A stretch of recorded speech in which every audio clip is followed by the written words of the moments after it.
As we've seen when looking at effects, it can be quite mind-blowing the amount of creative possibilities that are available to you in After Effects. I really like that. I like the fact that I've got a million possibilities. Some people find that a little bit intimidating though. So I'm going to show you a tool which will help you explore the creative possibilities of the effects in After Effects. If you want to follow along, open up the Effects project and you can find that in the Effects folder. And in there, open up O3 Brainstorming. Now, you might think, what the hell has brainstorming got to do with effects? Well, brainstorming normally comes before you start a project. You'll brainstorm ideas, come up with an idea, and then execute it. That's the way designers tend to work. But quite often you're on a project and you're working with effects, and you need to come up with a new idea while you're working on the project. And the Brainstorm tool is perfect for that. So what I want you to do is select the background layer and open it up, and you'll see all the effects in there. If you double click fractal noise, it will open them up in the effect control panel. Now, I have fractal noise applied. What I'm going to do is just turn off the other effects by clicking on the little FX button to switch them off, so we only have one effect selected. And then I'm going to go and click on this button, the Brainstorm button, and you'll see what it does. It gives me 9 versions of my composition, and it gives me the choice of different randomness values for that effect. So it randomizes everything in the effect if I select the whole effect and gives it a random value of 25. I can play the footage so that I can see how it looks on footage playing back over time. Now, if I have a nice big monitor, I can also extend the size of this to see it on a bigger screen. Or if I see one that I really like, I can select it and say, show me how it looks full screen. And that will just give me a quick idea of how it looks full screen, and then I can jump back. Now I can increase the randomness, so let's put the randomness up to 100, and then let's click on the Brainstorm button again. And now it randomizes it even more, and you'll notice that it's randomizing colour as well. And here we have some really bizarre effects. I mean, this looks nothing like what we started with. And I could say, oh, well, actually, this isn't really what I want for this project, but I might want to save it for another project. So I also have a button here which allows me to say, save that as a new composition. And when we come out of the Brainstorm tool, you'll notice that that will be included in my composition panel, where I can save it as an animation preset or even as a comp. Let's go back to our full view and let's decide which one is closest to what we want. Well, this one really is. So I'm going to say include that in next brainstorm. And now when I brainstorm again, it's going to randomize based around that. And we start to get more vertical, linear kind of brainstorms. Okay, if I see one that I really want to apply to my composition, I just click on Apply to Composition, and that leaves the Brainstorm tool where I can just preview it on my current comp. And you'll see that we have a completely different look. Now, this isn't really what I want, but just before we change it, what I want to do is go back to the project panel, and you'll notice that I now have a Brainstorming 2 comp. And this is the comp that was created when I said create a new comp from selection. So I have now that one to explore with different possibilities. So for now, let's go back to brainstorming, and I'm just going to undo the Brainstorm tool so we're back where we were. Instead of brainstorming everything, I could say, well, what happens if I just brainstorm the complexity?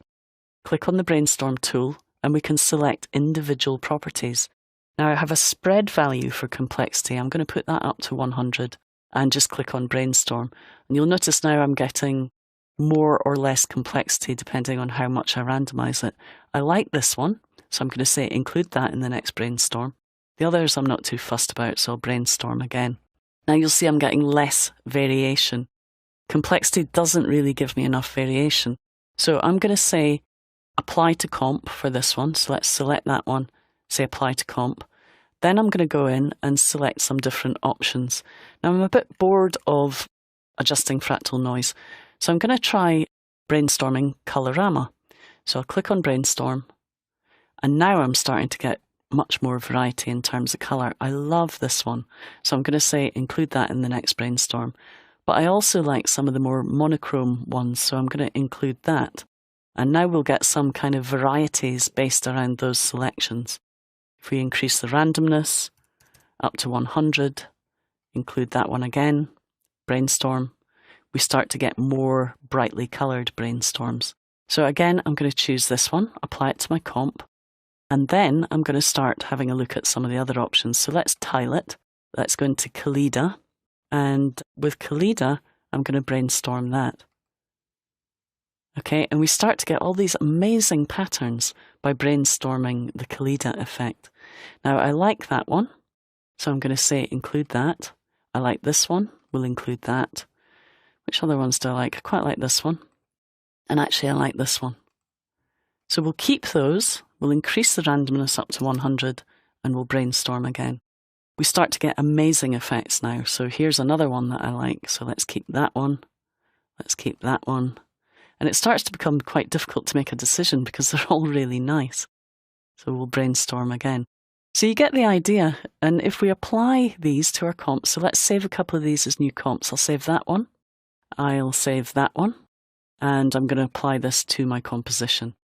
So now I have a really nice background for my comp. Let's add a couple of lens effects and a 4-color gradient to that. I could maybe decide, okay, I don't want it quite as bright, so let's go back into Colorama. So let's go into the output cycle and let's randomize that. Now you'll notice to use Brainstorm, you must select some numeric properties or keyframes or groups containing them. An output cycle doesn't actually contain anything that you can randomize. And you will come across properties like that that don't have a numeric value and you can't randomize. If that happens, just select the whole effect or another property and click on randomize, and now we should be able to randomize the color. Now I think this is the one that I'm going to go for actually, so I'm going to just click OK and accept that. And now we have our final result after a little bit of brainstorming. Plus, I have another couple of ideas here that I can use in other projects. And of course, I can save these as animation presets. So I could come in here, select all these effects. Okay, go to Save Animation Preset. And we'll go into my Animation Presets folder in the Applications folder. So in my After Effects 6 folder in Presets, Angie's Presets, let's call it Backgrounds. And we'll call it Funky Coloured Background. Okay, and very quickly using Brainstorm, you can create some really amazing, fantastic presets.